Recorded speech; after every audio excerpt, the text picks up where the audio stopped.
location, people have gone to the other location to the main menu, and then, but I think we should start.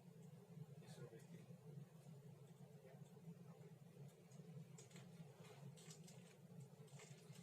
So good morning, and thanks to attend to this workshop. My name is Danilo Pau. I work for ST Microelectronics in the System Research and Application Research Group. And today I prepared this workshop with Prashant Nanekar from Gaia. And ST and Gaia are two partners in the field of artificial intelligence. And with this workshop, what we would like to achieve today is to walk through an example that is being conceived in terms of application by Gaia, by Prashant, and go through a methodology that is based on tools for artificial intelligence that ST deliver, in particular will do develop and release to the mass market open community. So the objective of the workshops are the following. First of all, let's review together some basics of the neural networks that are instrumental for these to develop the application that we will see later. Obviously, we'll not cover the complete set of tools and layers and property of the neural networks. Otherwise, this would take a class by itself. What I would like to achieve here is to explain the basics to let you understand and run through the example that we are proposing today with Gaia. The second point is to learn the 5-step methodology, because by introducing the toolchain named STM32Cube.ai, we conceived the 5-step methodology for supervised learning in order to develop AI application. Another objective is to design different versions of neural networks so that we will see together how they can fit or not, and how to go to make them tiny in order to fit on a STM32 microcontroller. Practice with a toolchain called STM32Cube.ai and run a simple user interface attached to the STM32 Nucleo board that runs this AI application that has been simplified in terms of complexity and memory occupation. So these are the main objectives of this workshop. In terms of context, I would like to set up a few words and a few definitions why we are interested on this type of devices in this field of let's say, intelligence at the deep edge. First of all, let's define what are the cyber-physical systems in order to make this workshop consistent. A cyber-physical system is composed by 3 main domains.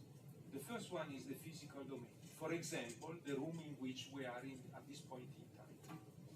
Usually, when we interface with such a domain, we use the object. We interface the physical domain with the object domain. The object domain is composed by devices that are in our common uses: our smartphone, our smart camera, our smart microphone, that basically do measurements on the physical domain in order to generate data that are conveyed through a network structure to the cyber domain. The cyber domain is, let's say, also known as the cloud, where currently intelligence takes place. Processing is performed there, and decisions are took there.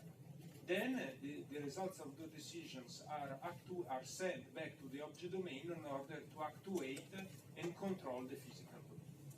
So as ST, we are interested on the object domain because we are a manufacturer of microcontrollers and sensors.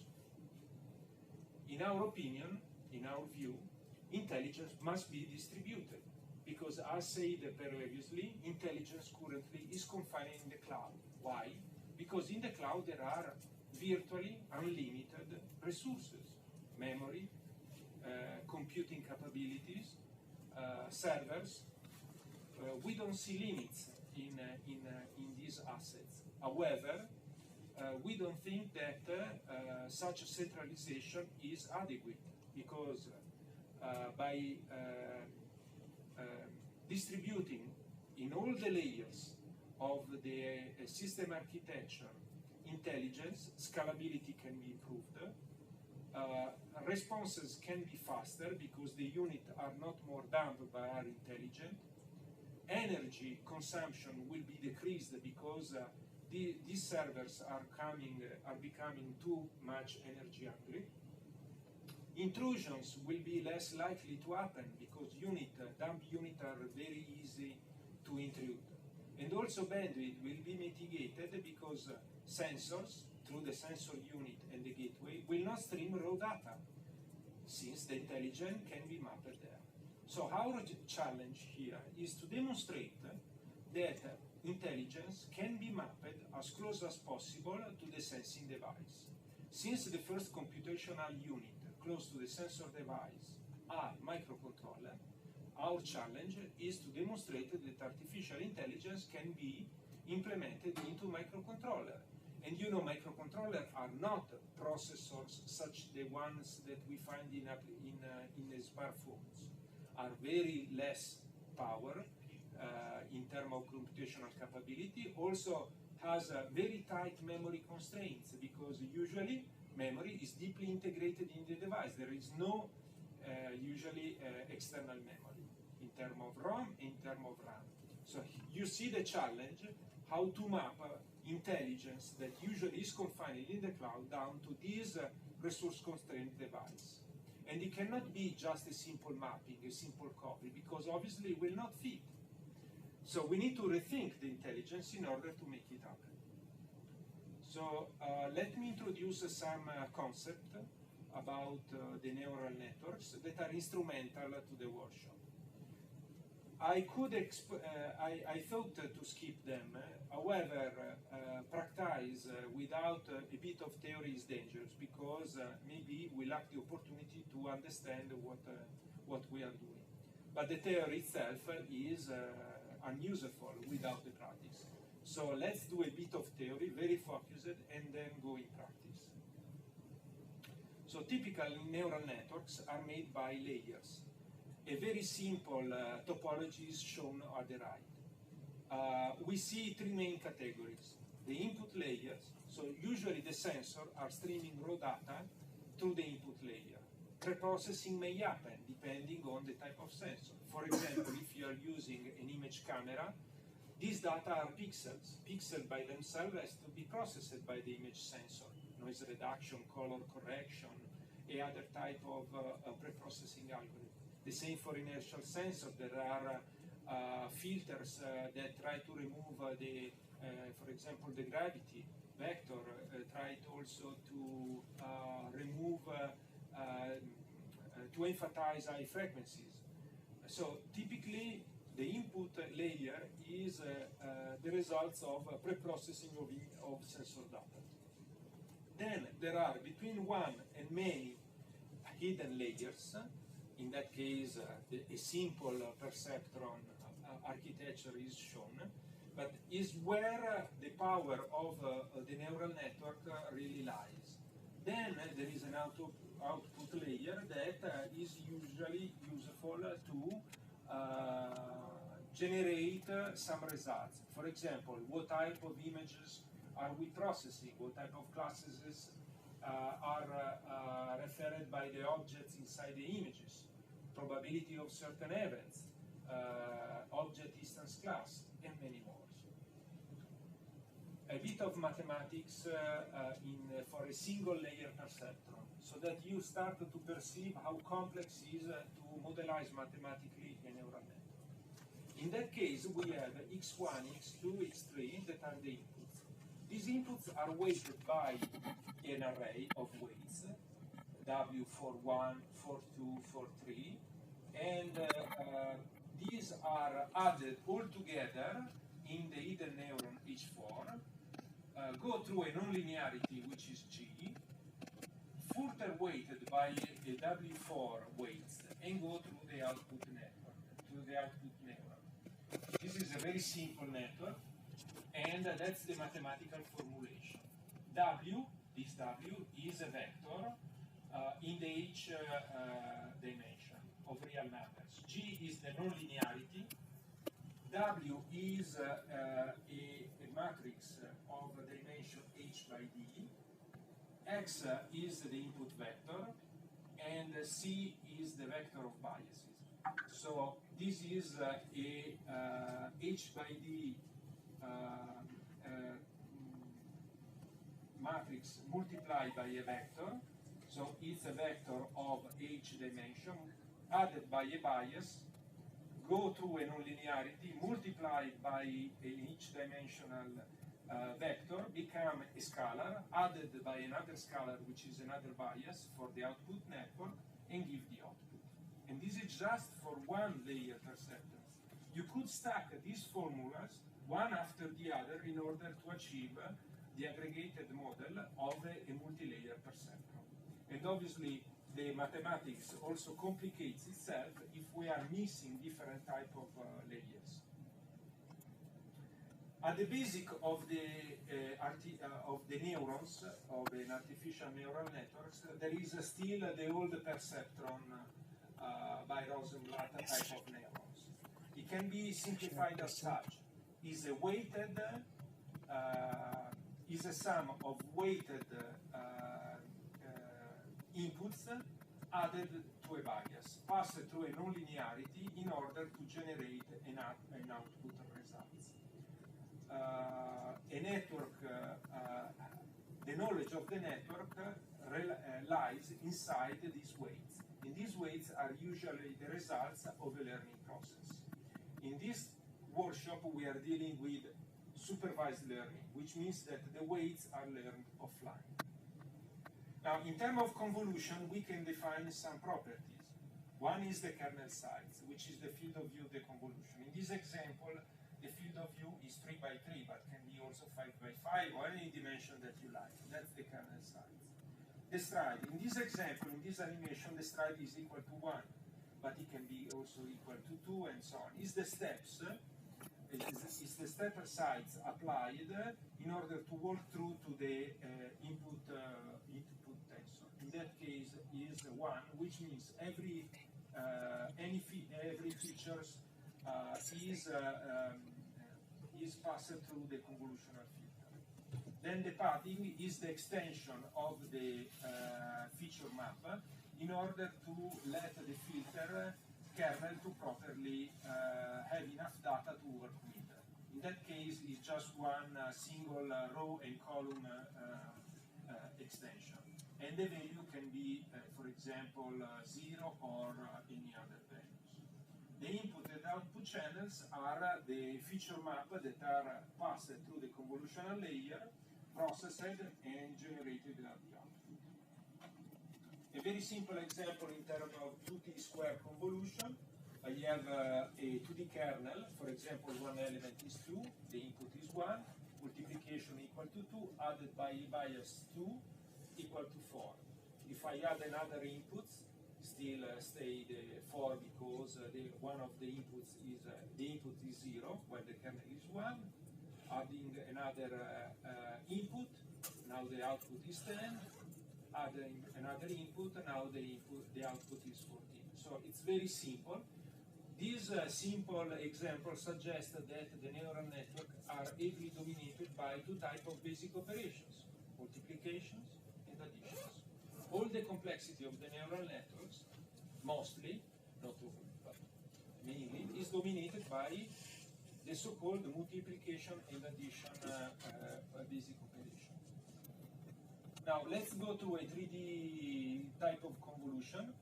You see that first of all, the useful area has been padded by 0. So you see this gray border that is the result of the padding by 0. Then we have a three-dimensional kernel in red, kernel 1 and kernel 2 in pink.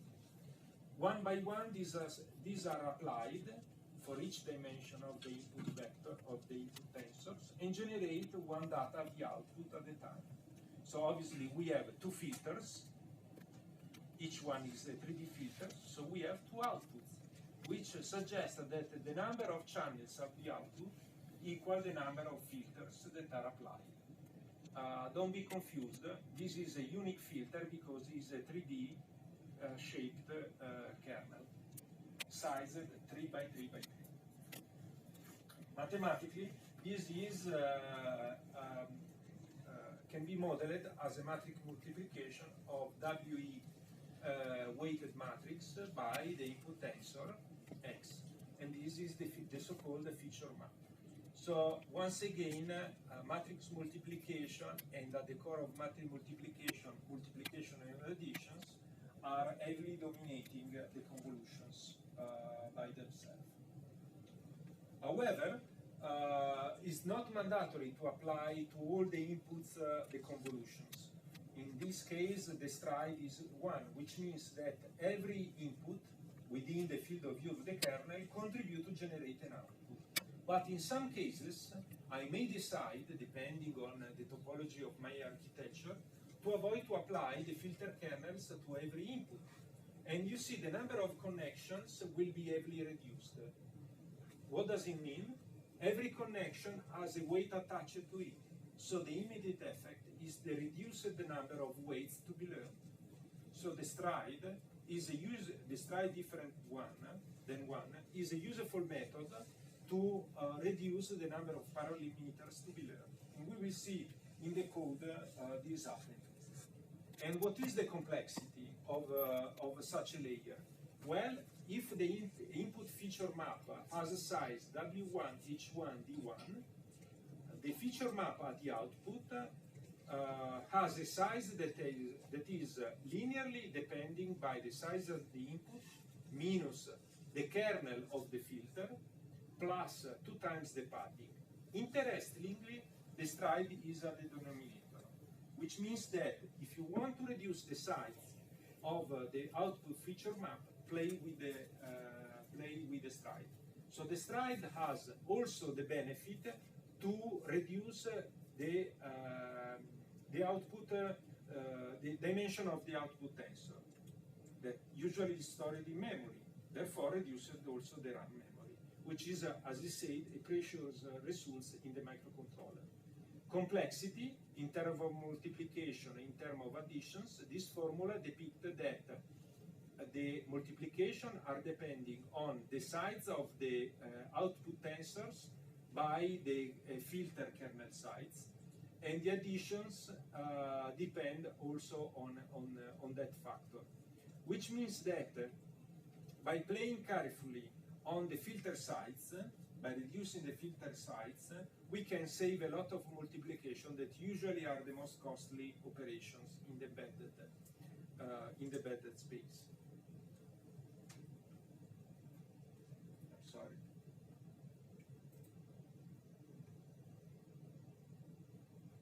I touched the wrong button.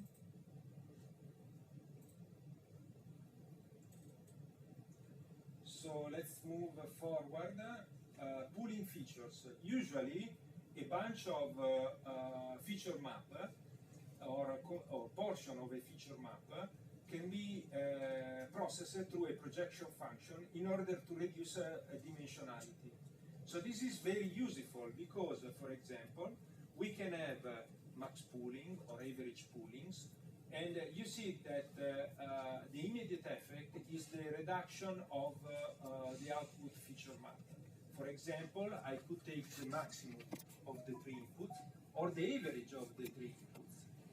And if we do a little bit of estimation of the size of the output feature map, now you see that graphically this is reduced thanks to the stride, and thanks also to the fact that this depends on the size of the filter. So another quite useful layer is the pooling layer when it happens right after the convolutions, because the convolutions tend to expand the signal while the pooling tend to reduce. So you will see in the exercises that convolutions are typically interleaved with pooling in order to play with less output, let's say lower dimension output feature map. And this, once again, is very useful because try to reduce the occupation into the dynamic memory. Activation functions, as I was introducing at the beginning, the activation usually is the last step of a single layer perceptron processor. So the output neurons are passed through a nonlinearity. There are many types of nonlinearities: unit size, unit step, sign. The typical one that we are going to use in the exercise is the rectified linear unit, which output a zero value if the input is less than zero, and linearly the same if the input is greater than zero. There are other type of nonlinearity, like the logistic or the hyperbolic tangent, and these are usually used in recurrent neural networks. So in the STM, in GRU, you may find easily the usage of these nonlinearity. In terms of one of the typical last layers, you may find the softmax, which is a generalization of the logistic function, also known as a normalized exponential function. Usually squeeze the feature map, the input feature map, in values between 0 and 1, which represent the probability, for example, that the inputs falls in a specific class. And this is the formula, so it's normalized because all the exponential value of the inputs are added together and divided by the exponential single value of the input. We will use that in our exercises as well. So let's go now, after this very short and very simple introduction on neural network layers that are instrumental for the exercise that we are running, to the 5-step methodology that is at the basis of the STM32Cube AI. First of all, let me explain very easily and in simple way what does it mean, the 5 steps methodology that ST propose to the developers when shaping and conceiving AI applications. First of all, we are in the field of supervised learning, which means that the learning happens offline. So the first step is to define an application. For example, Prashant will show you how he designed his own application for saline bottle classification. The second step is, once the application is defined, so I have clearly in mind what type of sensor I want to use, what type of data I want to process, what is the output of my processing, for example, recognize the class to which belongs the input images. Then I need to collect the data. So I need to use the image sensor, take pictures, and label them very precisely. The relation between input images, for example, and output label must be very precisely defined, because the network will try to approximate this hidden transfer function. There is a transfer function between the input and the labels. We don't know which one is. We don't know how to model it mathematically. However, the power of the neural network lies in learning this hidden transfer function. The third step is to architect the neural networks. Obviously, there will not be only one type of neural network. We will see different ones. In all cases, these are designed using one of the main deep learning tools. The most popular are Keras, TensorFlow, PyTorch, and the like. So typically, the AI scientists pick one of those design the neural network, train it, and then output a so-called pre-trained neural network.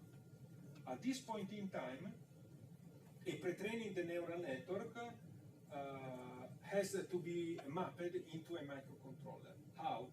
Typically, before we introduced the STM32Cube AI, any engineer had to write by himself or herself, a C library, which means by knowing the topology and the type of neuron used inside the neural network, had to write the C code by itself.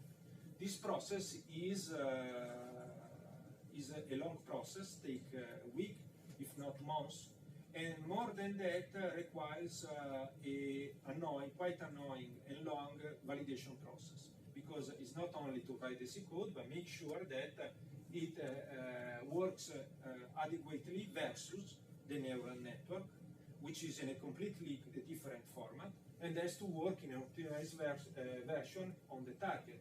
And what if you change the target because your application need may change from time to time? You have to restart the process. So clearly, this is very unproductive. So we automatized the process of converting pre-trained neural network into efficient library that can run on any STM32 microcontroller based on ARM Cortex M4 M7 instruction set. So the tool does for you the automatic generation of the C code and the validation as well, so that you can deploy the C code in your library, in your final concept, and run the step 5, which is some field trials. So we are going to show you all these steps with Prashant, and now I leave the floor to Prashant to go through the first one.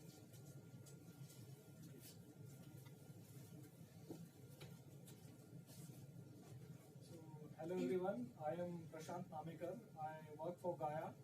So we have been in this space like past 2.5 years. We are working in the field of artificial intelligence, that too on the edge node with a small footprint devices.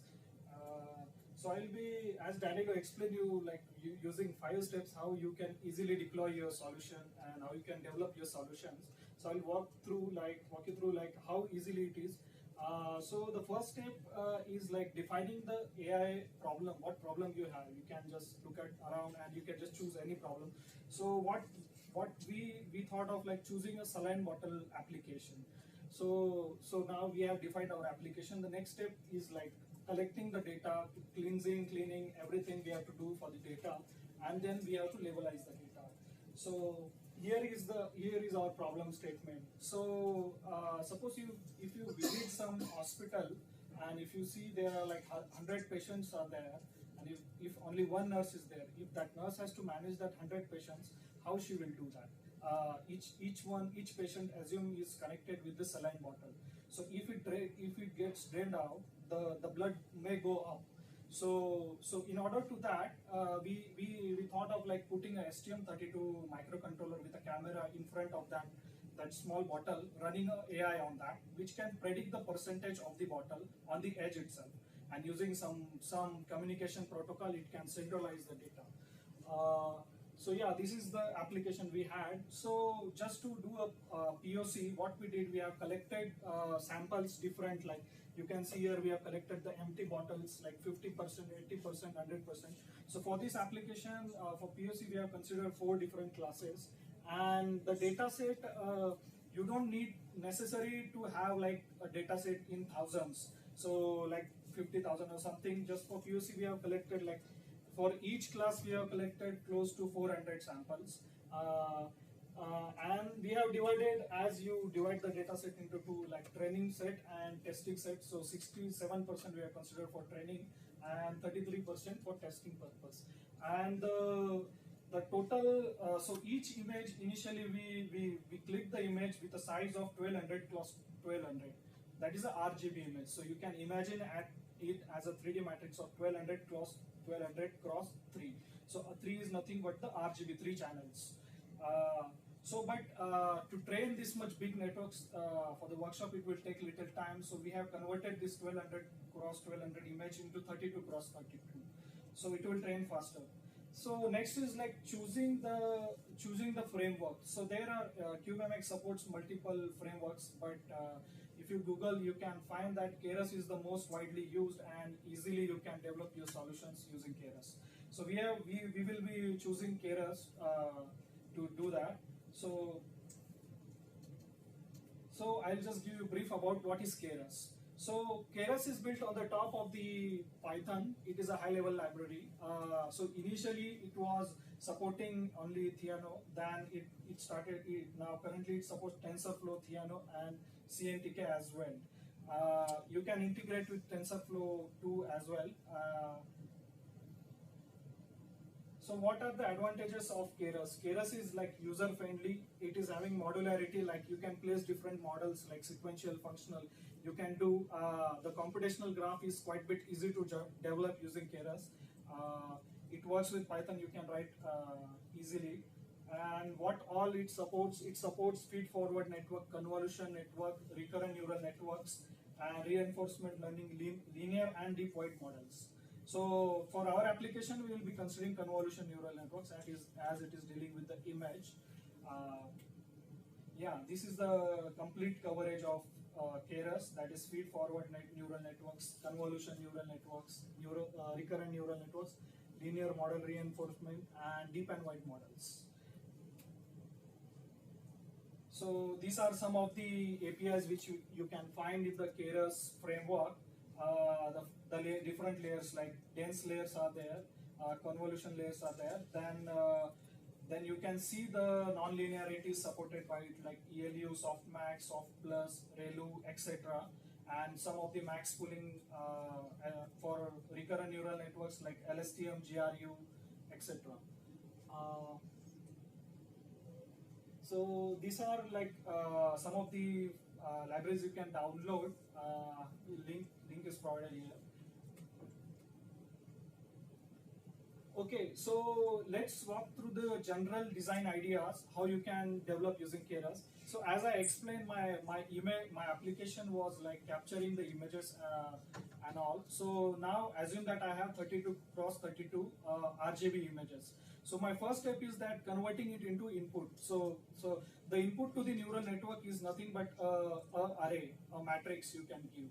So first we will labelize our data. So our the labels which we had is like 50%, 80%, 100% filled saline bottles, and the input is of the size 32 cross 32 cross 3.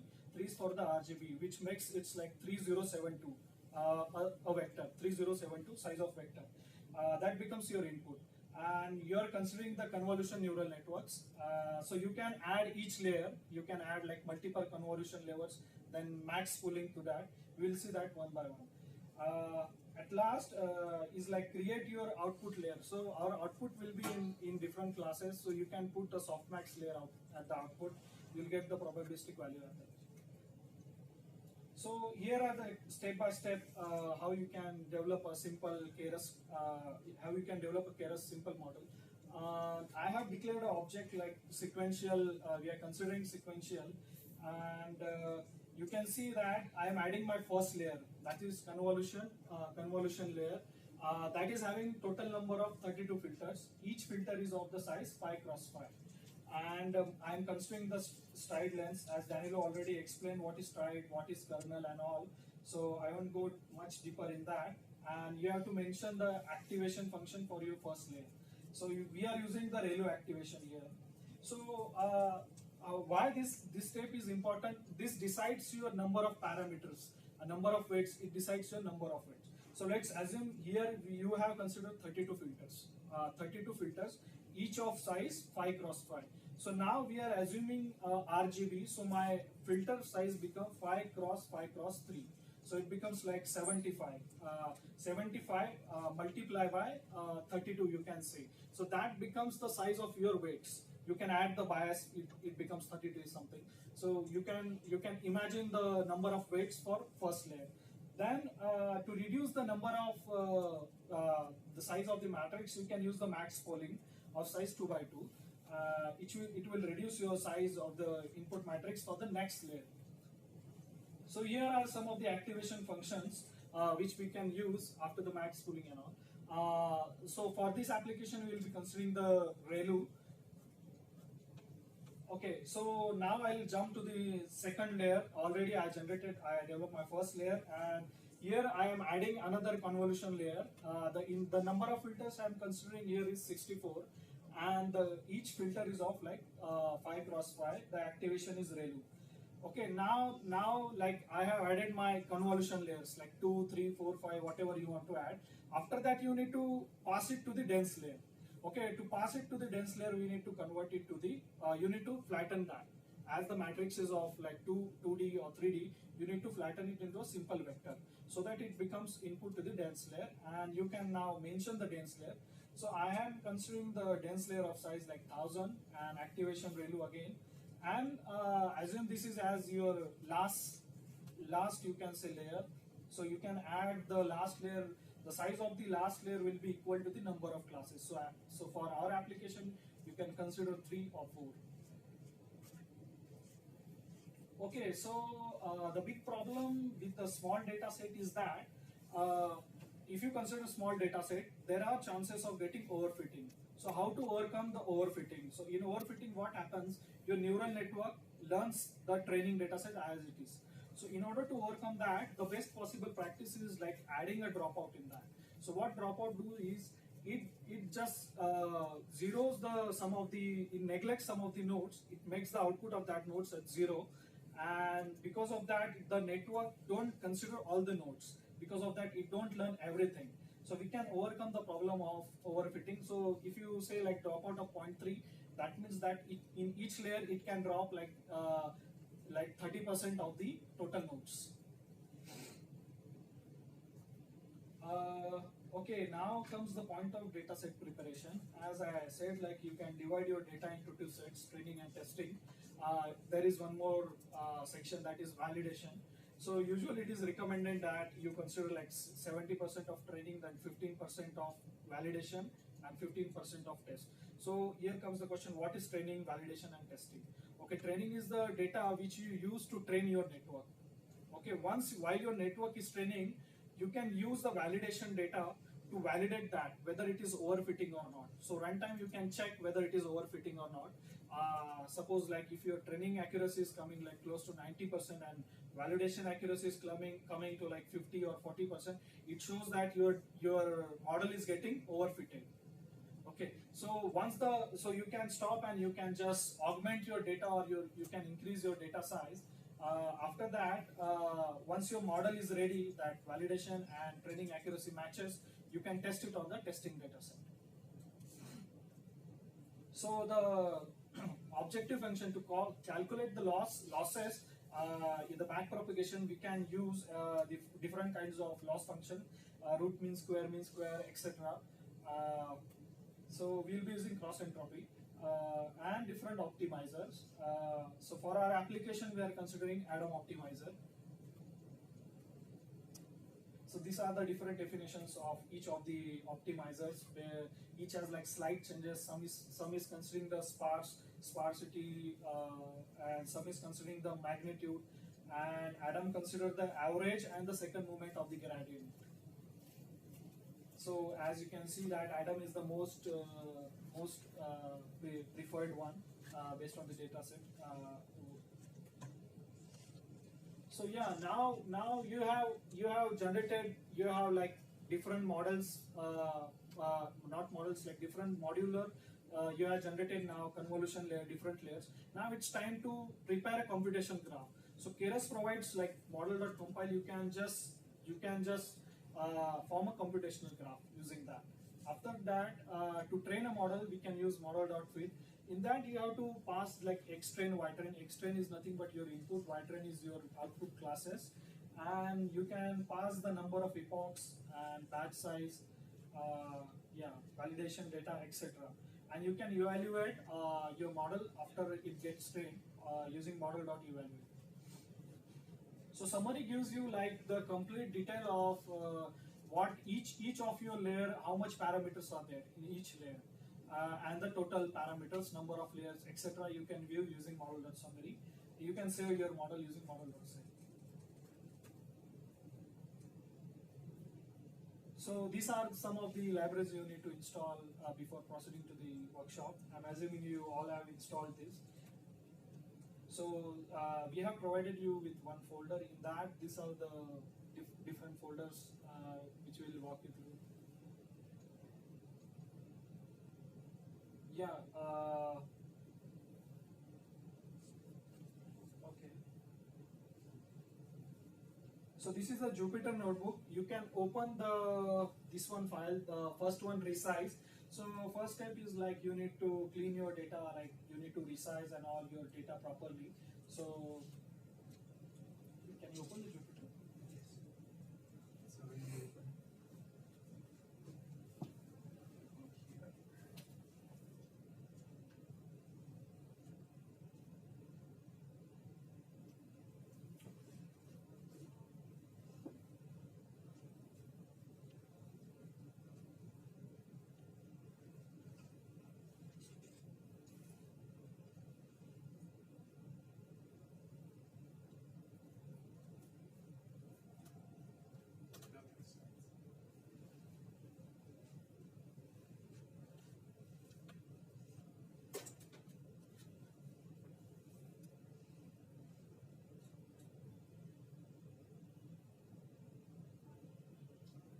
Okay, these are some of the libraries which we'll be using. The PL, that's below library is used for the image, like reducing the size from 1200 cross 1200 to 32 cross 32, and some of the NumPy and scikit-learn to divide your data into train and test. So here is the path where our original size data is stored. Original size in the sense each image is of size 1200 cross 1200, and yeah, I'll be forming the different classes. Now I have considered like cell data underscore 100. It indicates like 100%, 50%, and 80%. So these are my three classes. I just run this one by one.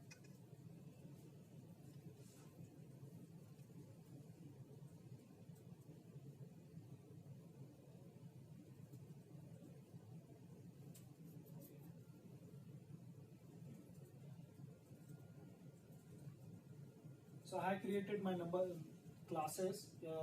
Dictionary I created like 0, 1, 2 for data 100, 50, and 80 respectively. So now I'll get the path of the original. I'll make the subfolders. So how this is prepared is like assume like you have 100% data, one image of 100%, like 500 images. Keep it that in single folder, 50% in one folder. Now for resizing, again we will form different folders like 100%, 50%, 80%, and you can put it. You can just resize and put it in the respective labels. So I'm just creating the different folders. So yeah, my folders are created. You can check here. 3 folders are created now, but data won't be there inside that. So yeah, let's run the next cell.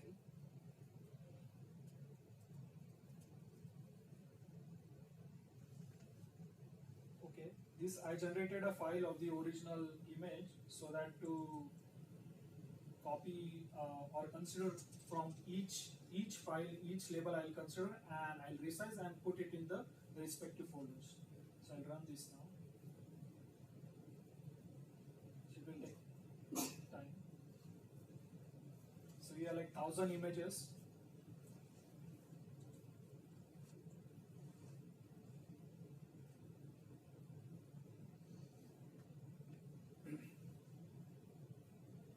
You can see.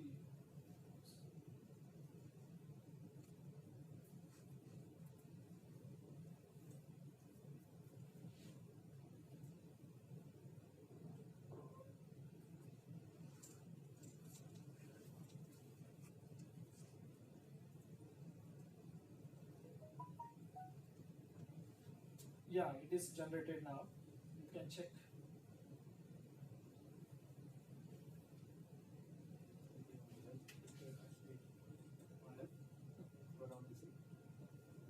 So yeah, you can see like 32 cross 32 image. It's like extremely small, but your neural network can identify 100%, 50%, or it's like 30%. So my data is prepared now. I'll jump to the next bit. That is the training.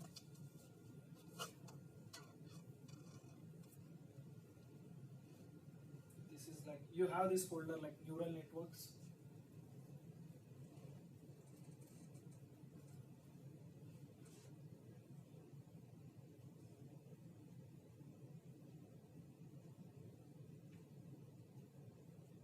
So here I consider the libraries of the Keras different libraries.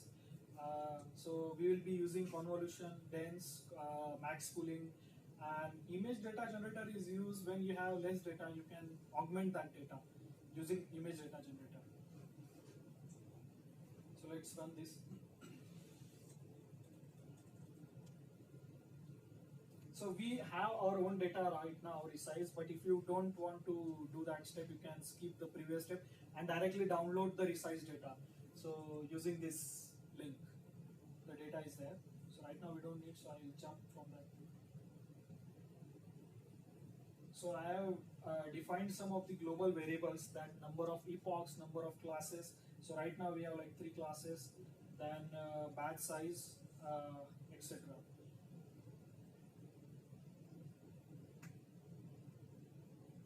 Creating the classes, creating the file of labels.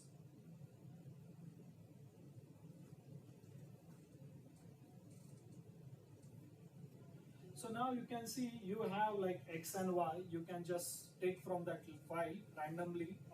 For each label you can have that Y, respective Y.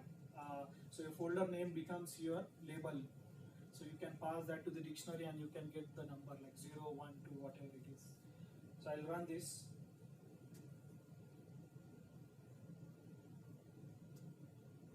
Yeah, so this model.summary gives me this thing.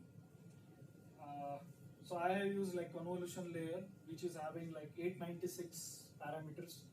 Then convolution and activation is ReLU for me. I use here. So how this parameter like 896 came? So my filter or number of filters are like 32. Each image is of size 32 cross 32. Okay, so 32 cross.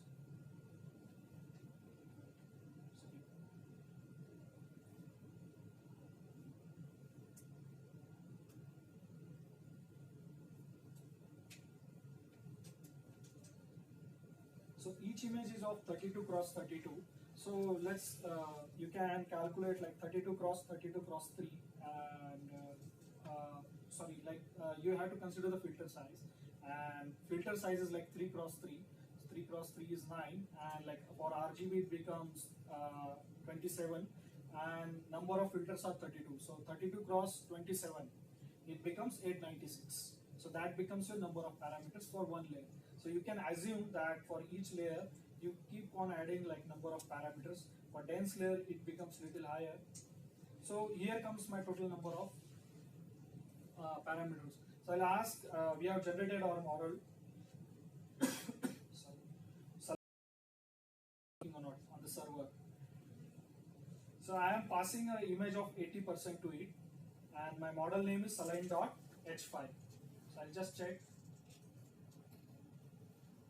whether it predicts 80 or not.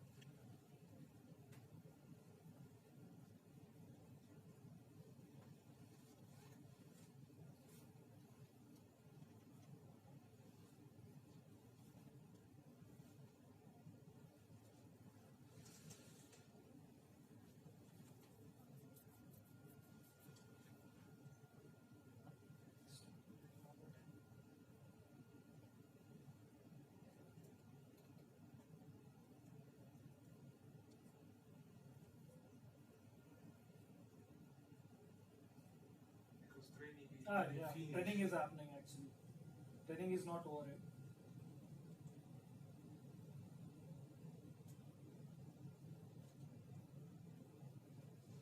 So it will go up to like 50 epochs. You can see the validation accuracy here. you can see the training accuracy here. Testing accuracy will come at last.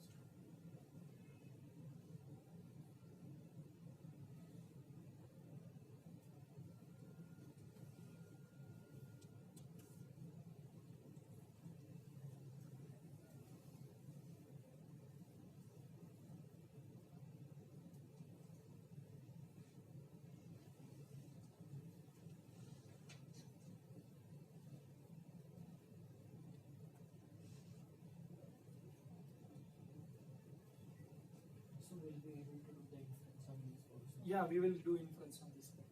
So now you will have the model.h5 file. So Danilo will explain you like how to port that into the STM32. Will we be able to also connect your image You can sensor connect, yeah. image sensor to this and then the Right now we will be passing the CSV to that 32 cross 32. You can generate your CSV of any image and you can pass it to that board. So we'll be giving you the boards. You can check.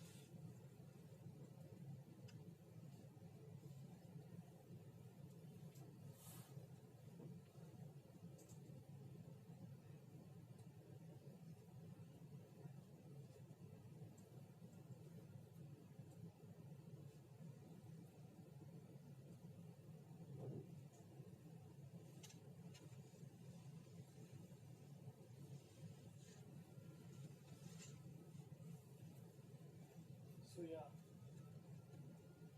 So my testing accuracy is coming like 92% here. So my model is ready now. Just run that. Yeah, so I have passed the image of like 80% and it is giving me 80%. But my model size is looks like that number of parameters are huge. So I'll ask Danilo whether it can fit into the STM32 board. Yeah, now the let's say one could think that the job is done because the network has been designed, the accuracy is high enough.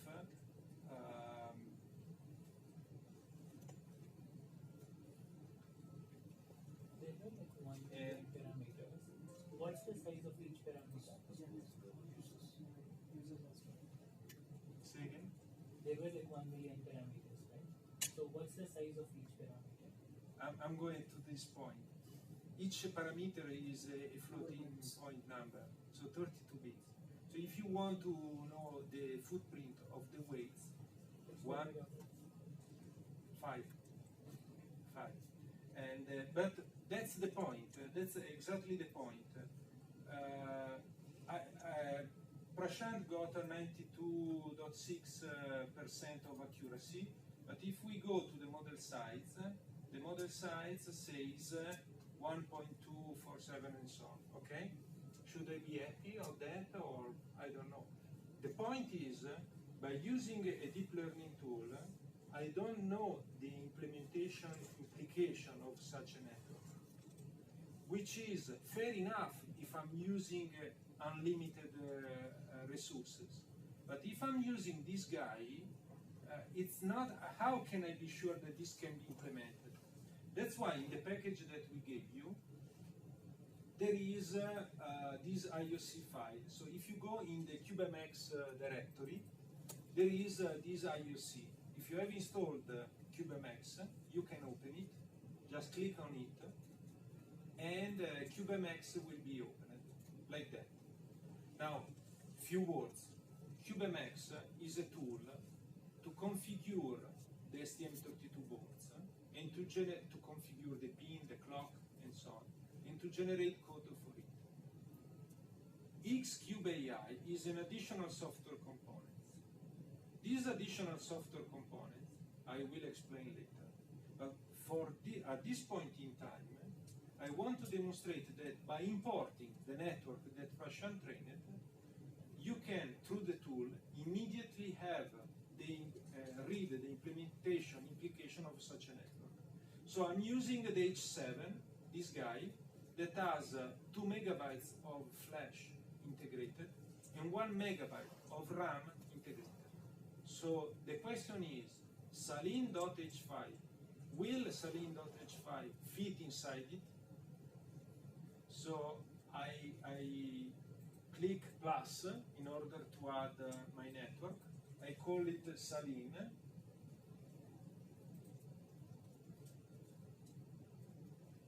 I call it Saline. The model is in Keras. I browse it. I go in my folder. This PC. Directory we say is IoTNext workshop ST Gaia. We go in the folder saved models. You see Saline.h5, which is the model Prashant just trained with Jupyter Notebook. Select, open. Now, if I click on Analyze, you see in this section that complexity is completely empty. Okay, complexity, flash, RAM. Now, if I click Analyze, what is happening behind the scenes is that the C code will be generated. So the network is translated in ANSI code, profiled, and results of the profiling will be shown. So we are basically 20 million. This is 20 million multiplied 21. Let's say 20.8 something million of multiplication and additions, which means that to execute this network multiplied by 2, because a map is 2 operations, multiplication and addition, this is close to 40 million ops per each inference pass. The deep learning tool didn't tell you that. Now you know in a second. Secondly, it says that the flash memory, due to this amount of weight, is 5 megabytes. Now this guy has 2 megabytes. So the banner, it says, no, there are not enough memory for this network to fit into the H7. And the RAM estimated is 167 kilobytes. So RAM is not a problem. However, the flash is an issue. So as it is, the network cannot be implemented because there is not enough flash memory to store all the weights. Now, the game, and I stop here, I will show you later all the properties of the tool, so don't worry, we will go back to this tool. But now, this is enough to say, look, the network I designed doesn't fit. Okay? Just in a while. And the same can be done in a command line. For example, if I go on the command line and I type STM32 AI V410 analyze, save the model, minus M, save the models, / Saline. The command line does exactly the same the tool did, and does a profiling, a very precise profiling per layer.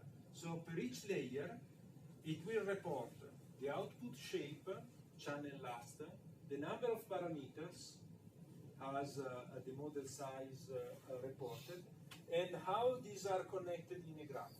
The number of multiplication and additions, and the ROM indicated. Moreover, it says that the RAM is decomposed in two buffers. The activations, so where the input-output tensors processed by layers are stored, plus the input-output buffer.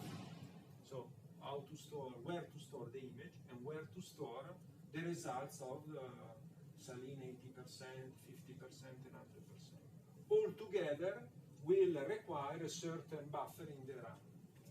So the tool quickly, as you saw, give you this feeling without you to write your code by yourself, which is a very long process.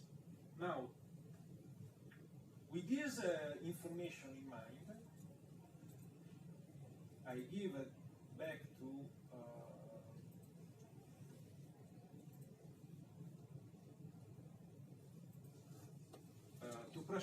so that he can play with a new version of the network that maybe will be simpler than this one.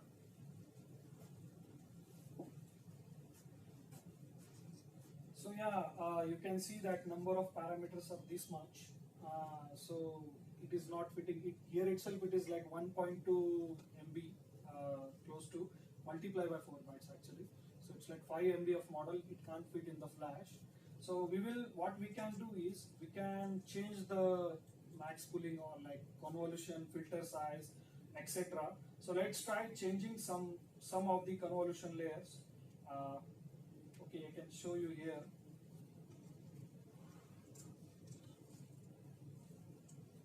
So here right now we have used this model.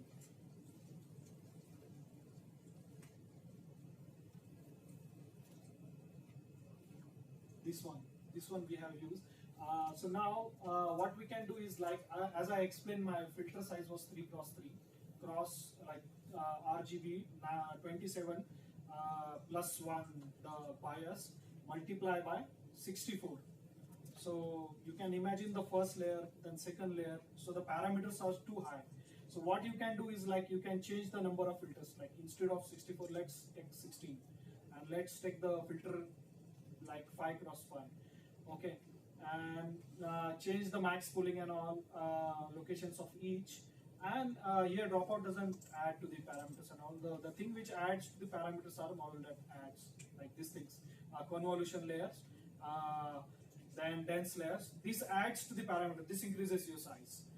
This actually considers the trainable parameters. Okay, let's check that model now. With slight modifications.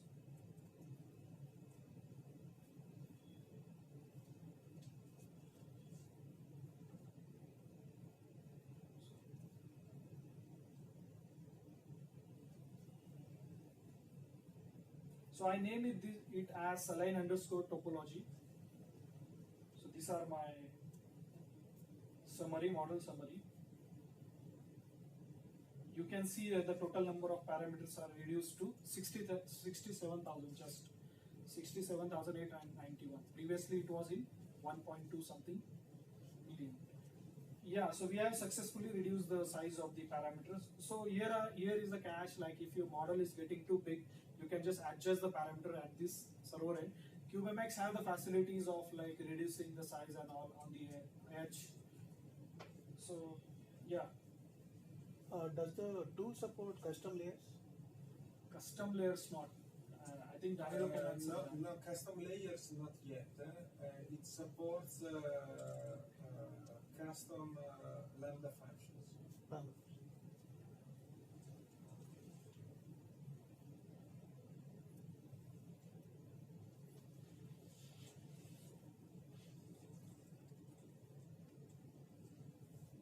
You can see it is training much faster than the previous one, as the parameters are reduced by like close to a zero number, like last number.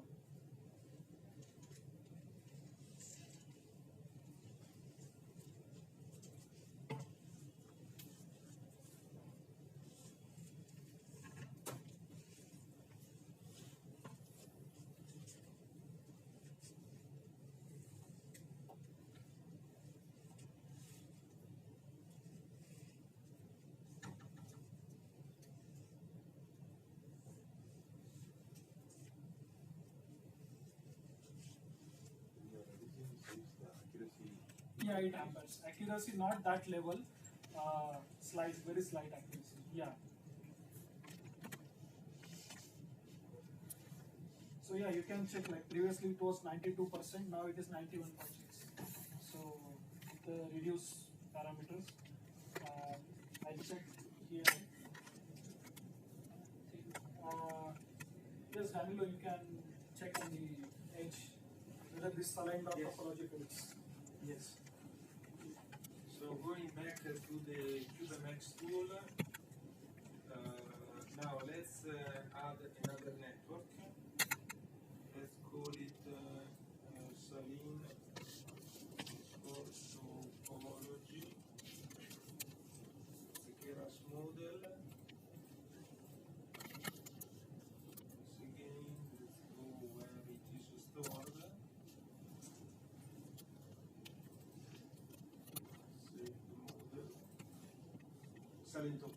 which has been just generated, and I do analyze.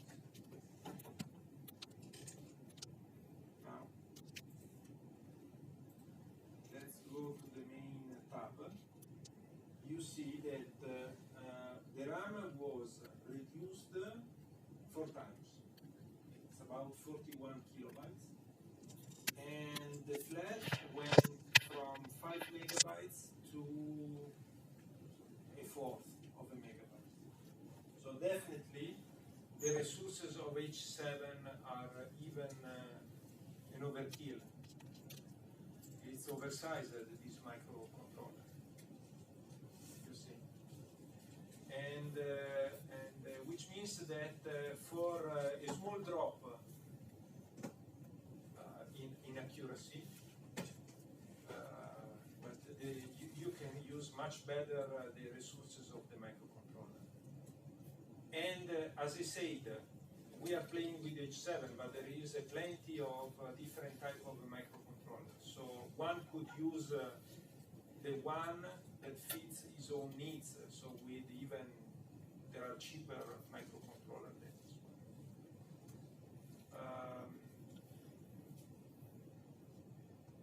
We say that the accuracy has been a little bit compromised. However, we didn't play with all the hyperparameters that we could play with. It was just a quick exercise. We incremented the number of epochs, and we didn't save the model where the accuracy was highest. Okay, which means that don't take these as general rules. What we are saying is that there are opportunities to reduce and simplify the network, still keeping the accuracy. Okay, so we would like now to push this process even further. And this is exactly what we would like to do. So now that the model, the Saline topology model has been developed, let's try to push even further this simplification process. So what we did is to design another network that is the one on the left, on the right, this one, which let me call it a tiny one, okay? Tiny one because you will see the number of parameters is 11,000. So this was previously 67,000, now 11,000. Compared to the original model, what we did, well, as I said, you could play with hyperparameters, dropout and so on, but this will not change the complexity. While a way to reduce the complexity is to reduce the number of filters. 16 in this convolution. Notice that versus the previous model, we cancelled the second convolution. This is not here, you see, because it's empty, because this layer is not more present. And this is important because this convolution generates 32 channels, to which I applied 32 filters. It even expand the signal, occupying even more memory, which is not clearly evident from this report. So I cut this convolution. Then I reduce the number of kernels in the third convolution. In the fourth convolution, 8 versus 64. And also reduce the number of neurons in this dense layer from 512 to 64. So let's train this model and let's see what happens. We go back to the so this is the model you see here, and in this case I will use more epochs. So let me run it.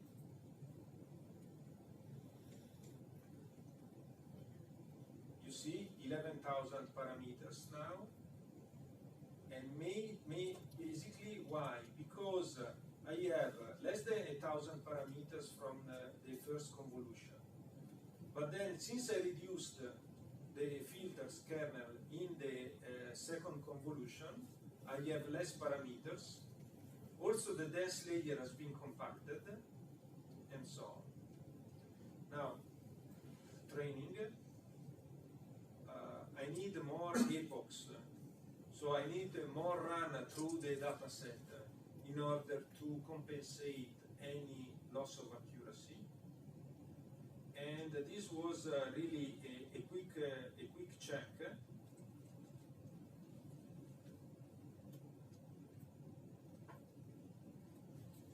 So we are a little bit. We need to be a little bit patient because this is going to be the 167, 70.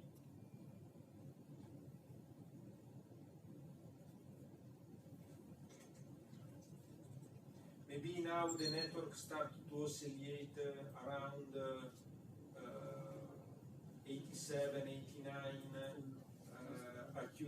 percent accuracy. But you see also that reducing the model complexity, the training is faster, so I can permit myself to run more epochs. I think we are at the end. Yes, close to 90%. You saw?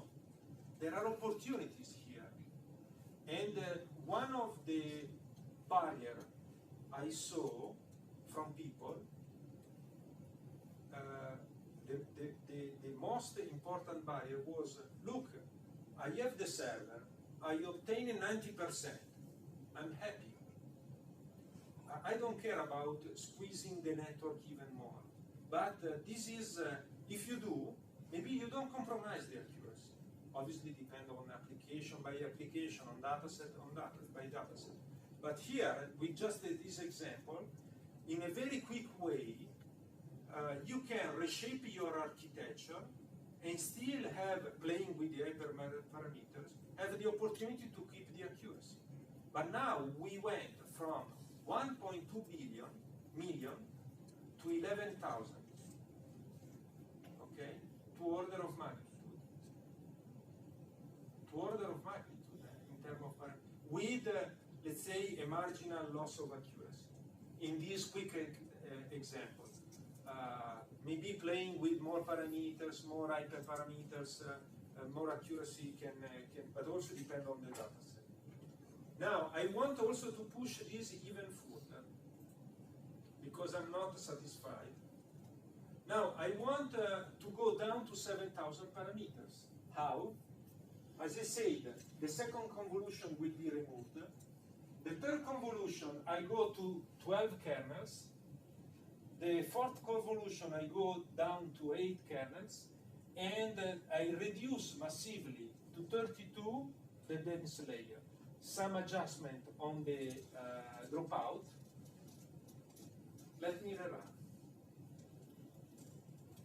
By the way, I must confess that I'm not a strong expert in training the networks, but when Prashant gave me Saline topology and Saline topology, while I was on the plane, I started to simplify.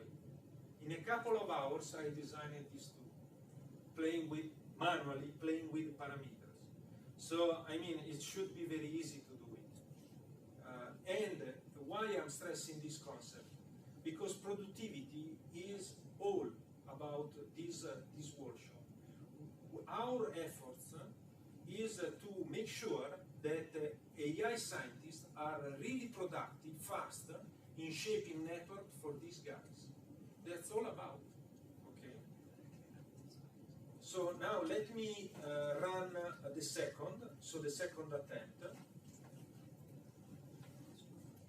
Now you see that the second attempt is 7,000 parameters, and I will run about 260 epochs. But as the network is very simple,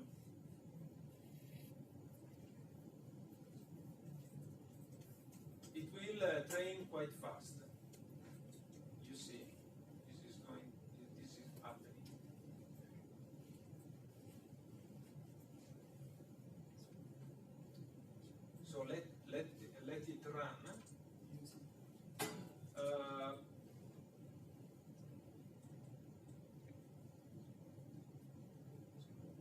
again. So if I can reduce the model size and simplify also the complexity, because I'm not only implicitly reducing the model size, but also reducing the size of the activation tensors, so the temporary data that are exchanged between layers. And also I'm reducing the complexity, the number of multiplication and number of additions. You don't see that from the report, but you see how fast became the training. So this information is hidden somewhere, and we made it explicit by the tool. So while I was speaking, we arrived at 85–86%. Okay. Now, and this is on testing. Let's test this model. So I'm using my Saline topology _2, which means the second model, the second tiny model, the 7,000 parameter model. And now let me use one of the images in the database, the one with 50% fill of the bottle. So I run it.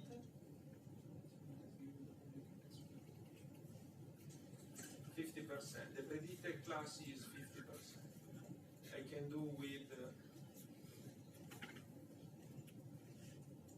80%, rerun, 80%. Do it with 100%.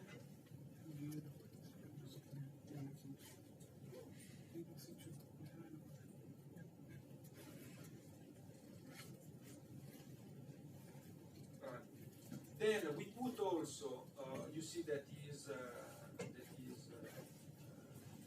correctly predicted. Now I can also, we put also code here to let you get images from the webcam. So this can be acquired directly by the webcam, sized, and used to retest.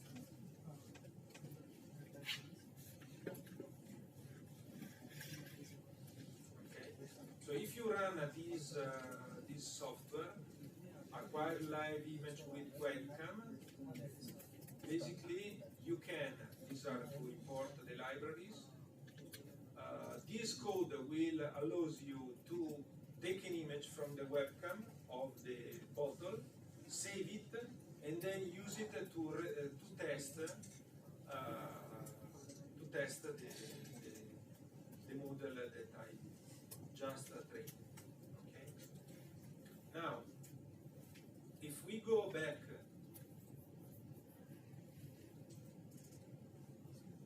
to the saved model, now you see that we have the complex model. So this was the 1.2 million parameters, 67K parameters, 11K parameters, 7K parameters. Okay, that's the model size. Now, as I was anticipating before, the first step. Take a break now? Okay. Sure. You decide. No, okay, that's okay. Let's take a break. How much? 10 minutes. 10 minutes. Okay, let's take a break.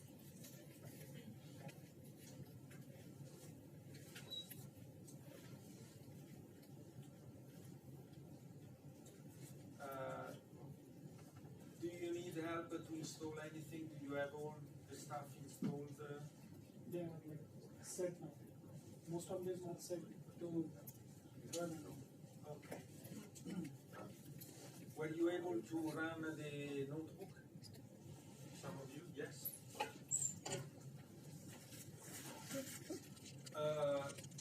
Next is to try the QAI tool. So we will do that together.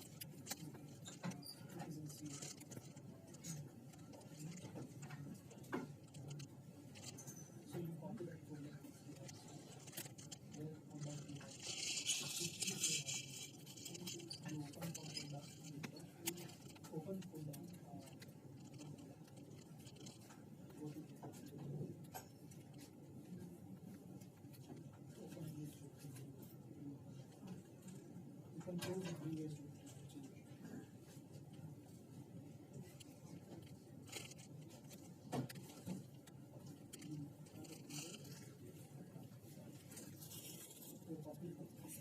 So just extract it. Just do special. Not all of them. Just open the juice. Do you open it?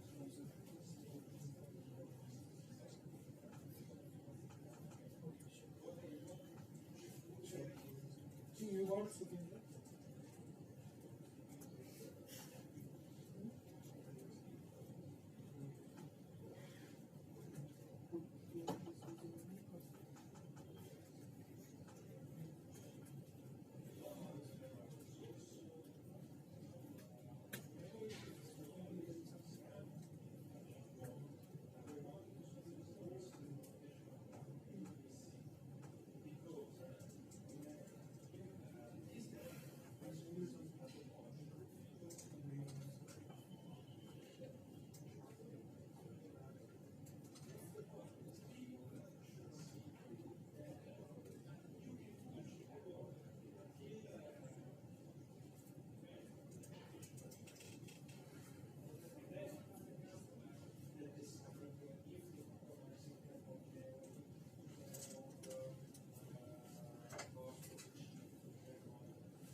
Those also support this.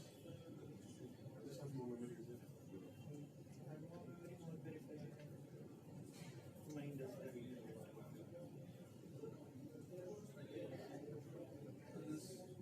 Now the example is some like right state meter. Yes, that's what it is. Visual CSP.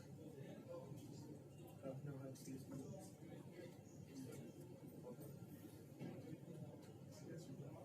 Instead of passing any value, how will you pass CSP? Instead of passing any value, how will you pass CSP?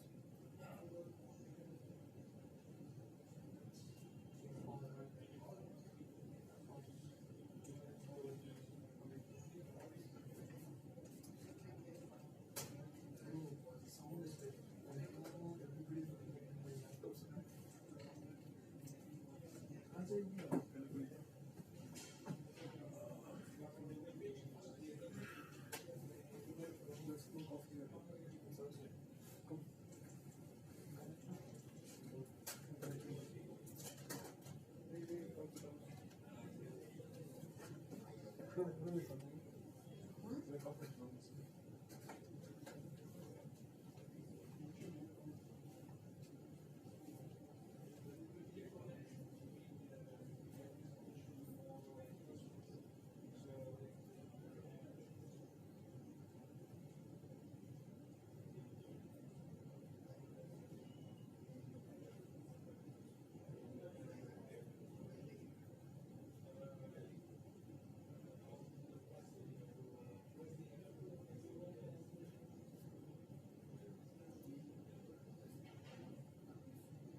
The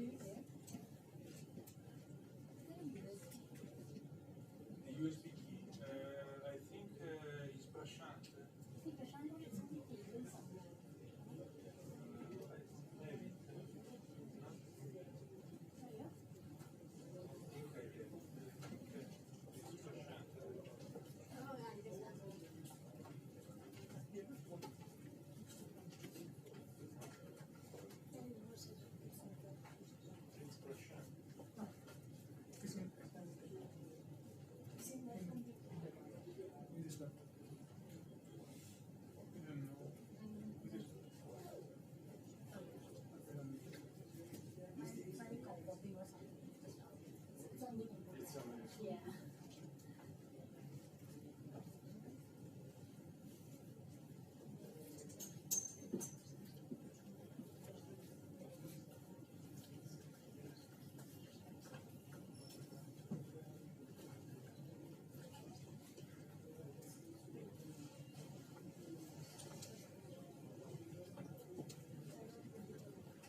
Excuse me, are you done with the USB? We can compress the model.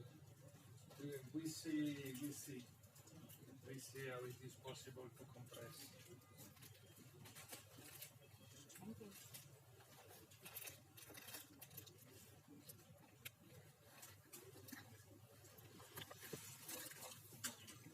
I don't have port, you know. No port for charging. That's what I'm saying. Oh. Yeah, because there here it's all engaged.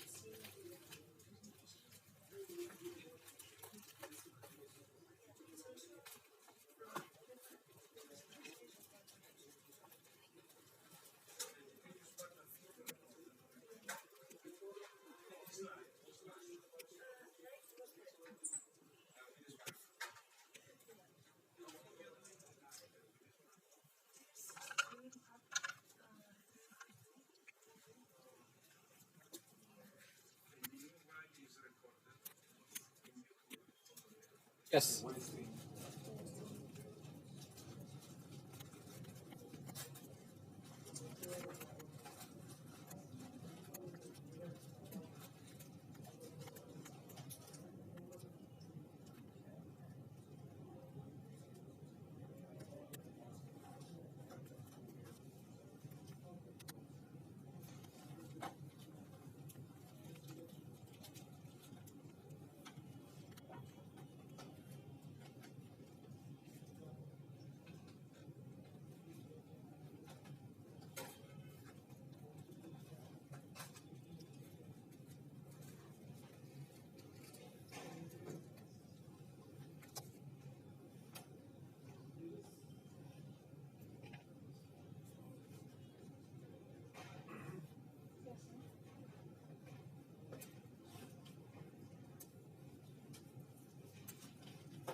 Who does it miss a board? You add it? No? And here you miss the board.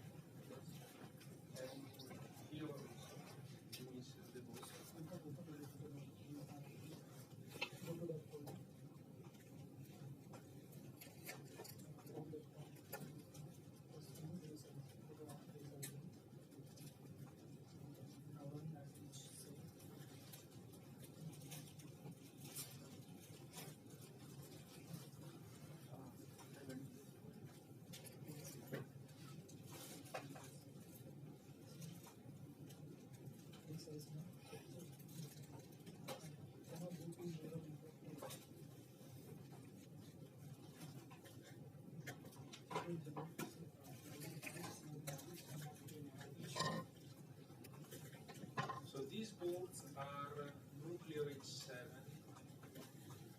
Is one not a microcontroller that we have in our family, can go up to 480 MHz, has 2 megabytes of embedded flash and 1 megabyte of embedded RAM. So it's has a lot of resources for a tiny network. You just need to plug the USB cable on your PC and it should be ready. Let's say.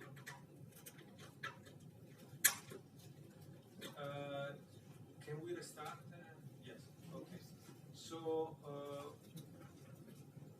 let's make a short summary. With Prashant, we went through the step 1, 2, and 3 for a specific application that Gaia shaped for saline bottle classification, simplify topologies up to a point. They can be simpler and simpler and easily mapped on STM32. So as I was saying before, the step 4 is key because the step 4, which is implemented through STM32 Cube.ai tool, allows to automatically convert pre-trained neural networks, the one that we trained before with the Jupyter notebook, and can convert automatically into ANSYS code that is efficient in execution and memory to be run on STM32 Cortex M4 and M7 microcontrollers. It's not only about code generation, but it's also about validation, because the code that is generated has to be validated, has to not install the CubeMX. If you miss it, just let us know. Let me and Prashant know that. Within CubeMX, you can install XCubeAI, the version 4.1.0. There was a specific package into the USB key that circulated. You need to integrate, import into the CubeMX tool, as well as the libraries for H7.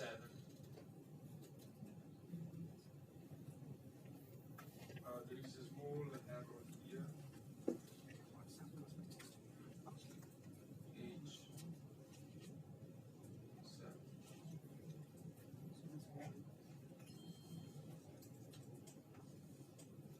Cube ID and MX are different. Cube ID is an IDE, so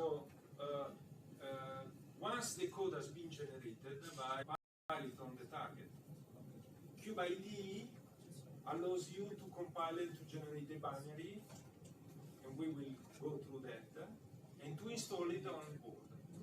Okay. The prerequisite is a tool that allows you to select STM32 MCU or STM32 boards and configure them in terms of clock frequency, in terms of pins, in terms of additional components. One of those additional components is XCubeAI. XCubeAI, once integrated, allows the automatic how to compile it. There are many IDE possible, and CubeNext support different IDEs. One free of charge, developed and distributed by ST is CubeID. So that's the one that we distribute inside. If you need help, don't hesitate to ask. So in this exercise, we will using 32-bit floating point as well as 8-bit integer through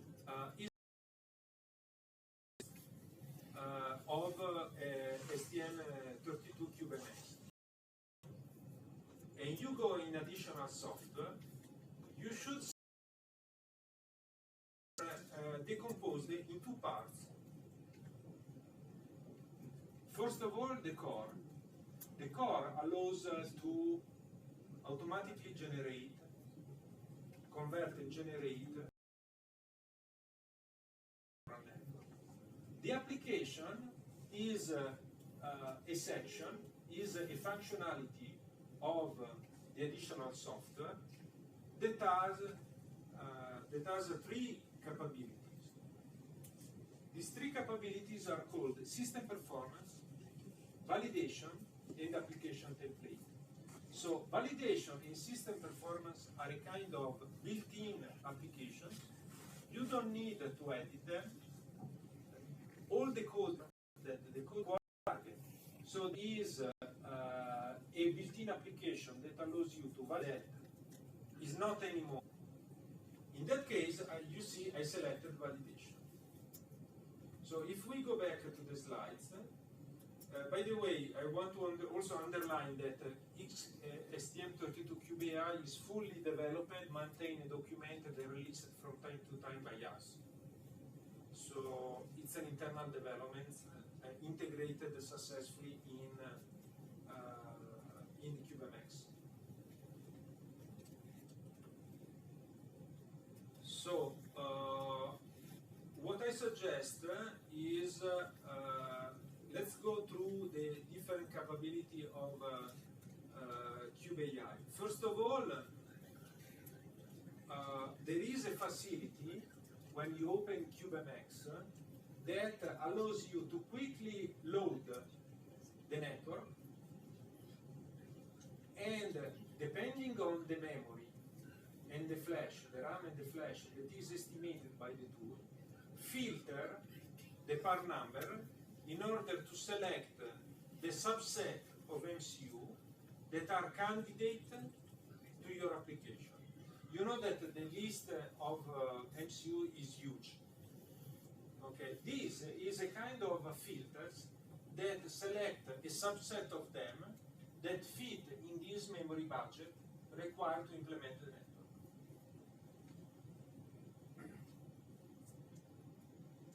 An high-level view of STM32Cube.ai.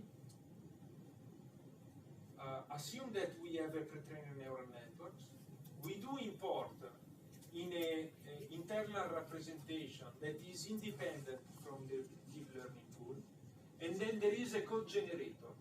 This code generator is also linked with the library of kernels, because the neural networks are composed by layers.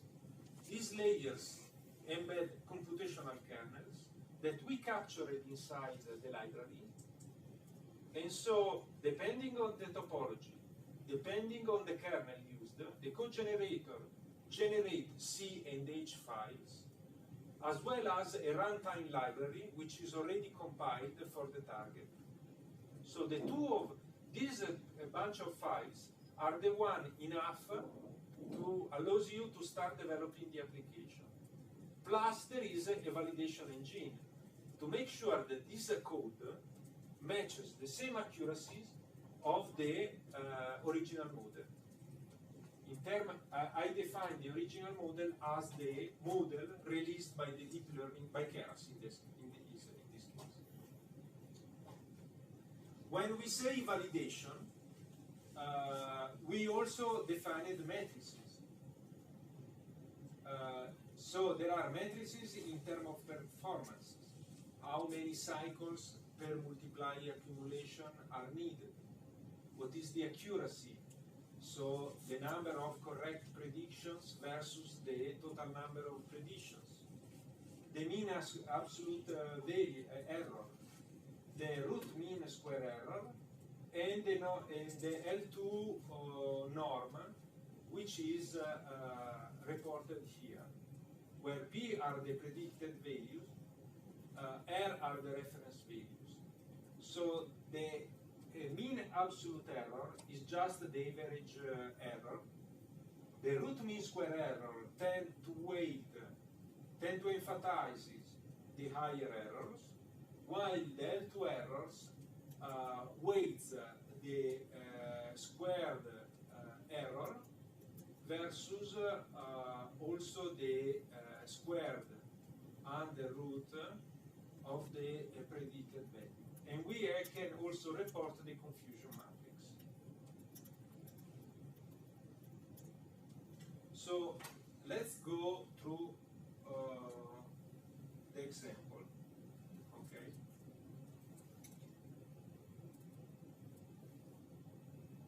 And I would like to use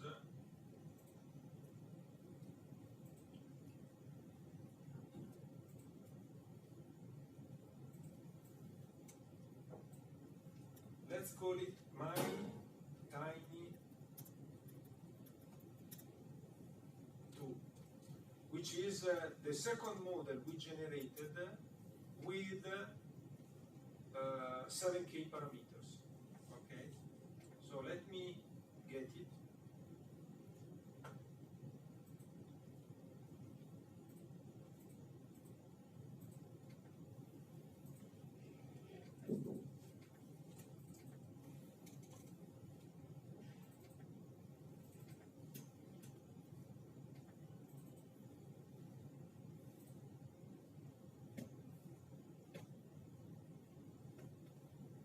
So you saw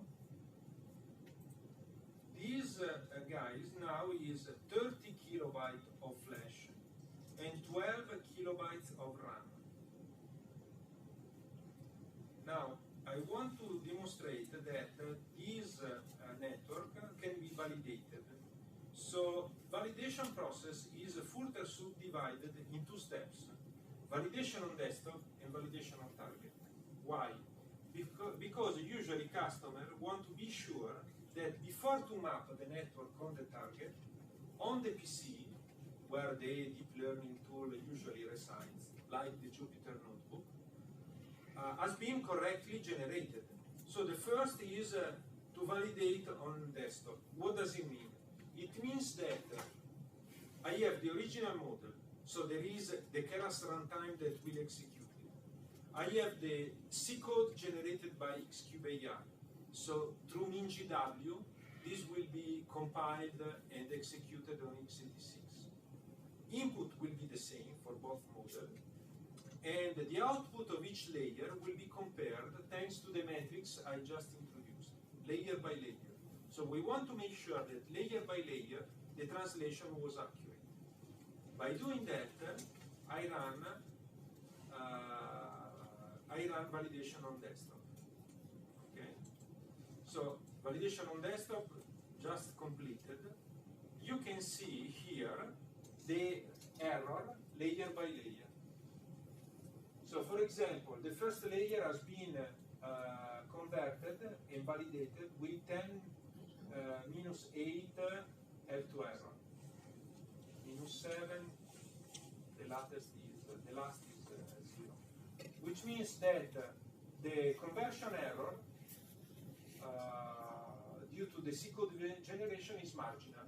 And we can say that the cross correlation between the 2 models, the original model and the converted model, is totally accurate. I used the random numbers, so I stimulated both models with random tensors. I could use also specific, application-specific values. Now, what I can do is exactly do the same in the command line. So, I do exactly the same, and to do that, I launch the command STM32AI speed 410. You should set up the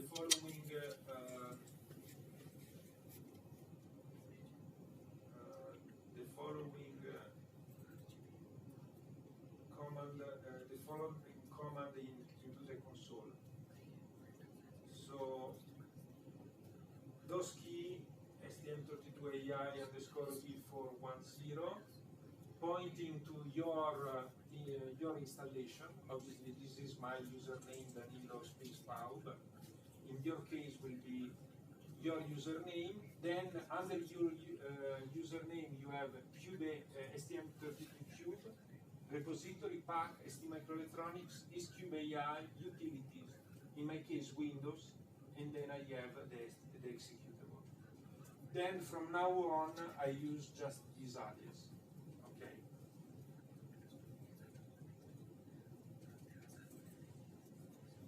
So to validate the model on x86, I use validate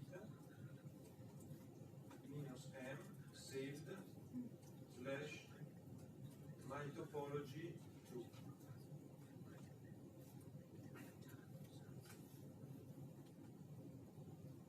Okay. So we said 100% validated.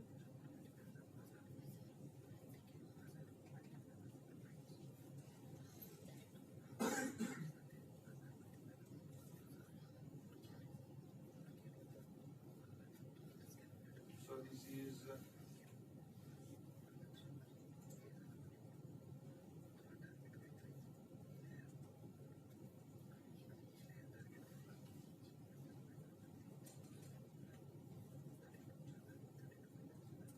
if you want to know the complexity, just replace validate with analysis.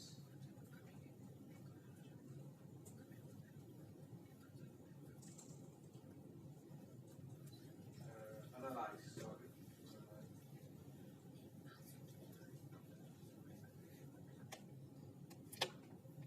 And you get the complexity. So this is a 400,000 multiplication and additions with 30 kilobytes of RAM of flash and 12 KB of RAM. Okay. In that way, you can quickly know the complexity of the model. So let's do that. So my Saline 2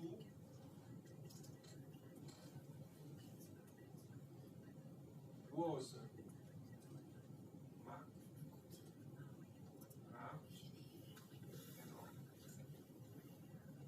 so this was let's say 396.625 RAM is 2K and 29.96K. Now, and this is 7,000, let's say 7K parameters. Now I can do the same for one.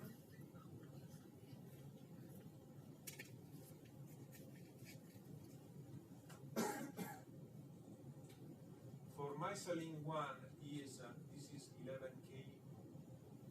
So the number of is 451 045 45 11 12. Then let's go to Saline topology.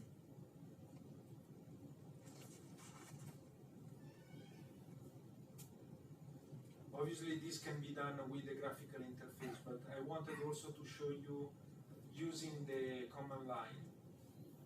So this is Saline topology,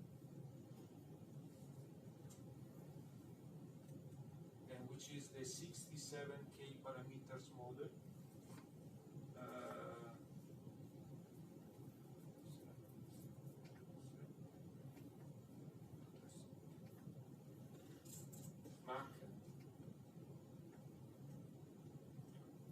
RAM 40 and 265.2K. Okay, and then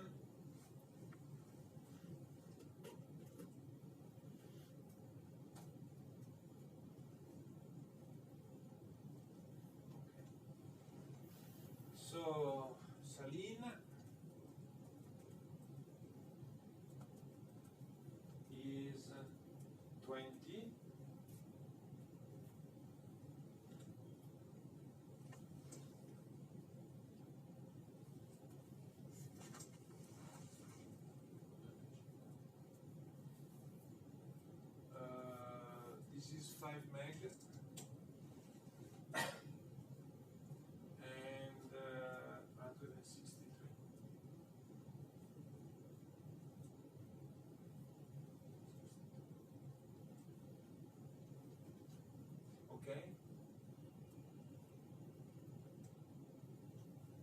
So basically, there are 2x here, 2 order of magnitude, 1 order of magnitude,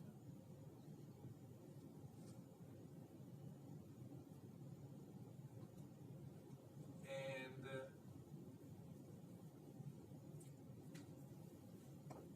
2x. For, let's say, about, this was something like 87% accuracy, and this was 92%. This was 91, this was, I think, was also 87%.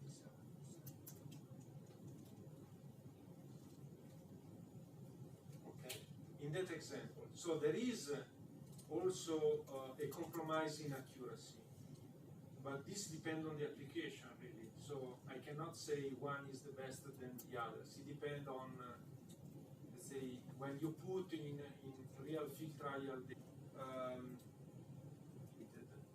slash, I can call this model my tiny 2 underscore h7 underscore validation and save. So a proper directory will be created, which is this one, and where the IOC will be saved once again. After that, I go in Project Manager, I select the cube IDE as IDE, and then I generate the code. Now, the network will be, and all the project will be, the cube IDE project will be generated, and after that, the tool will ask to open the IDE. If you want me to stop, just tell me so. Once the code is generated, open the project, and cube IDE will be launched. The workspace is okay.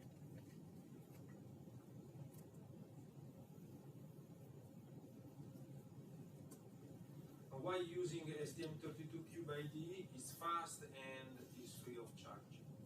Okay, so you see that I have many trials by myself. So the workspace is my tiny 2H7 valid. First of all, I need to set a property. So go in Project Properties, select C++ Build, Settings, Tool Settings, MCU Post Build Output, and click on Convert to Binary File. Apply, close. Go on the project, click right, build project. So now the project will be built.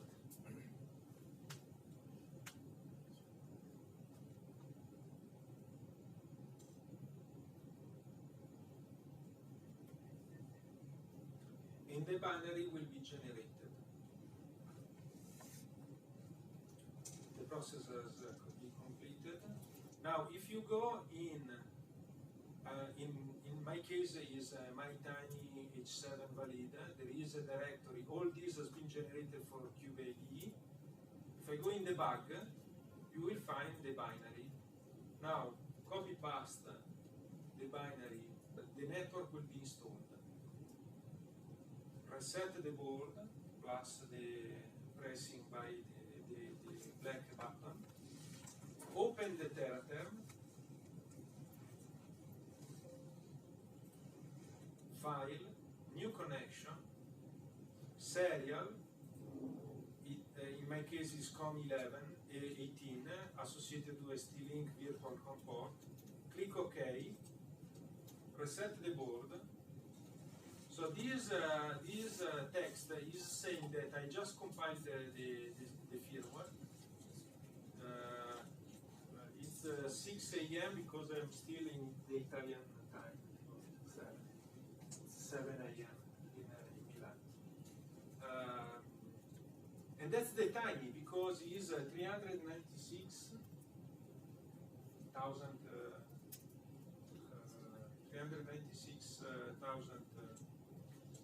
multiply and accumulate 12K of RAM and 30K of flash. Okay, which means that now the board is ready. So disconnect and close the terminal. So to free the USB, close the IDE. Go back to CubeMX, go back to Cube AI, and click on validation on target. Now, validation on target is further subdivided in two parts. The part that I'm explaining, also because I want to run a UI interface. But if you don't want to go through this process, generating the code, open the IDE, generating the binary, installing, there is another facility called automatic compilation and download. It will do everything for you. It will not free ride. Okay. I shown the manual generation because I want also to show the UI associated. So I click OK. Now you see it started to run 10 inferences. These are really run on the target. 10 inferences with random inputs, one after the other. The code while running will be inspected. And one of the interesting things of the inspection is this part. In this part you have a profiling in terms of milliseconds, layer by layer. So the first layer takes 3.5 milliseconds. Overall, this is 5 milliseconds. Let's remind this. And if you want me to do it, I can do also for the others. So this is 5.2 milliseconds. Okay? Assuming I'm using the floating point precision. This is still with the network that is in floating point, which means the activation are in floating point, the weights are in floating point, all the operations, multiplication and addition, are done in floating point. You may say, why to bother with 5 milliseconds? Okay. Well, because I want to push even further the situation. So one inference is going to take 5 milliseconds. On H7, 400 megahertz, floating point, operations and data. Now, I'm not yet satisfied because I want to investigate the applicability of 8-bit computation. Since we are speaking in this case about image processing, usually image processing is friendly to 8-bit quantization. Why? Because pixels are 8 bits. So if I apply filters on 8 bits, I don't need, strictly speaking, floating point operations. I need more accuracy, but not high enough to require floating point computation. One could say, yes, but you are going to compromise the accuracy. Let's see that. Okay. So,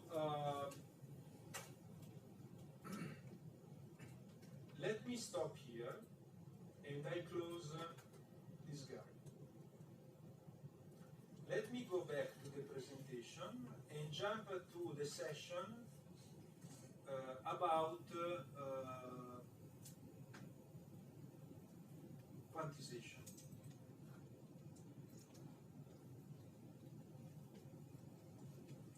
Now, so we wanted to reduce the dynamic of the data and the weights from 32-bit floating point to 8-bit fixed point. Okay. Obviously, we want also to maintain the accuracy, otherwise we lose too much. But there are benefits because if we do processing using 8 bits container, I can reduce the memory 4 times. So this data can be reduced 4 times. Ideally, I could reduce 4 times. But then we need to check carefully. Typically, some code, some section can be reduced 4 times, others 2, 3 times. So the average is 2, 3 times. And also, if I use more compact data, I read less frequently the memory. And by reading less frequently the memory, especially the RAM, I gain power consumption. So I reduce even further the power consumption.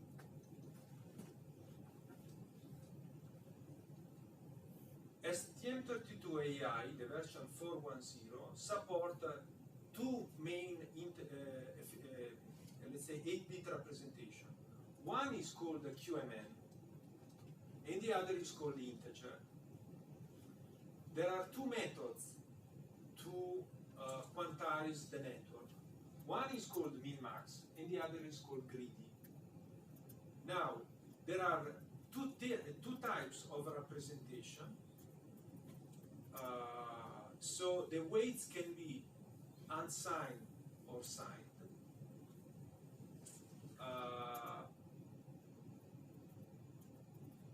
Same for the activations.